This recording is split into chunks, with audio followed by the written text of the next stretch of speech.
he had, unless I screwed up, he had an interview with Maduro. Does anybody remember that on YouTube? And it was translated, and it was 20 minutes. So maybe it was RT, I'm not sure. But I think also you folks who are very eloquent, two people especially, should go to Jimmy Dore and say, I want to talk about Venezuela. You support Venezuela. And also the other thing I heard, which is, and then I'm going to say something that might upset you, but the other thing is, they're saying they're selling, they're trying to get around the damn sanctions, so they're selling the oil with gold. China has been, I think China, but anyway, they're saying, that's what Maduro said. He said, we are, and people are coming back to Venezuela because of what's happening. And the final thing I'm going to say is that we need to look, as revolutionaries, working class conscious revolutionaries, need to look at Cuba and look at Venezuela. And my personal feeling is, and I'm not going to criticize anybody because they're over there and I'm over here, but I'm saying we have to seize power. We don't have no fucking democracy. It's bullshit. Democracy is hypocrisy, like Malcolm X said. And we have to seize power, and those guys that are fucking around in Venezuela should be shot. Guido, or whatever his name is, the Gusanos, whatever you want to call them, they should be shot and put in prison. Yep. They're the enemy of our international working class. Right. They are our enemy. Counter-revolutionaries. Either you want to respond? Lawrence, you want to respond? Or? Well, I actually do believe we shouldn't kill. I do believe we should not kill. Yeah, well, I actually do think that that's what the approach we need to take. And when you look at Chavez and Maduro, even after the 2002 coup, they didn't even shut down those TV stations that were part of the coup. So Chavez tried very hard not to have people able to blame him for doing repressive things. But definitely, I don't believe in killing a person. Yes. It's interesting that in 1829, Simon Bolivar said what he said, because in 1823 you had the Monroe Doctrine, which basically set the template a lot.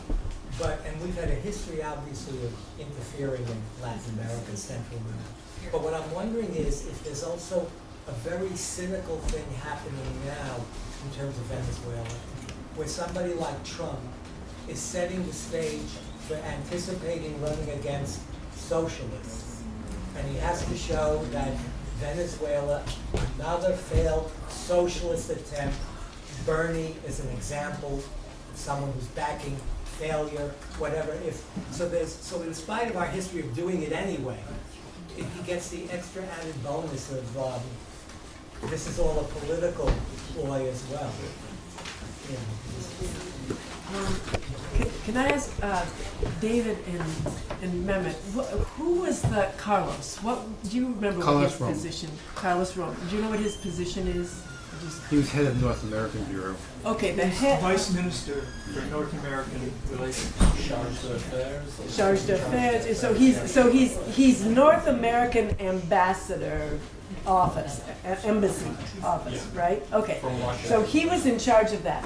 I got more out of his lecture than I did out of any other meeting that we had, and I wasn't even there for most of it because I was on the phone with American Airlines trying to get myself home eventually. I was considering moving to Venezuela if all else failed. But I interviewed everybody, everybody afterward. I said, what was the most important thing Carlos had to say? What do you have to say?